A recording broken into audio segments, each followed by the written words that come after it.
Viewers আসসালামু আলাইকুম। এটা আমার গাইবান্ধা জেলার শিষ্য, তো উনি বগুড়া শহরে থাকেন। তো উনিও টুকিটাক কবিরাজি করেন। তা ওনাকে এই তসবিটা আমি উঠাই দিব। এই তসবি যতক্ষণ পর্যন্ত ওনার শরীরে থাকবে, কোনো প্রকার জিনভূত ওনাকে শরীরে একটা পশমও নড়তে পারবে না।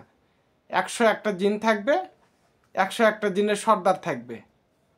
শুধু এই তসবিটা একটা পাক পবিত্র জায়গায় লটকায় রাখা দিবে এবং তসবিকে বলবে যে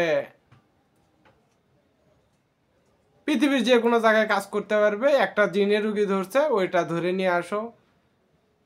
মানে একটু যে সমস্ত রকম কাজ আল্লাহর রহমতে এই শিষ্যটা করতে পারবে। তো শিষ্যটার বাড়ি গাইবান্ধা, বগুড়া শহরে কাজ করে। তো ওনার কবিরাজি শিকার খুব ইচ্ছুক, আমার কাছে আইছে।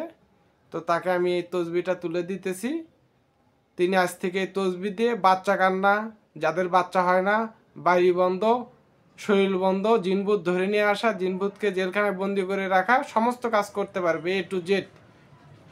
101টা জিনের যে সর্দার থাকবে, তারা ইচ্ছা করলে ডাকলেই ওই রকম 2-3 লক্ষ জিন অটোমেটিক চলে আসবে। তো আজ থেকে সমস্ত রকম কাজ তিনি এটাতে করতে পারবেন। তো যেমন দোহাই গুরু জিয়াদ, দোহাই গুরু জিয়াদ, দোহাই গুরু জিয়াদ, দোহাই গুরু জিয়াদ মুখের দোষী উপস্থিত কর, এইভাবে বললেই দোষী হাজির হয়ে যাবে। তো শিষ্যকে তসবিটা তুলে দিলাম, এই যে। তো সবাই ভালো থাকবেন, সুস্থ থাকবেন এবং আমাদের জন্য দোয়া করবেন। আসসালামু আলাইকুম।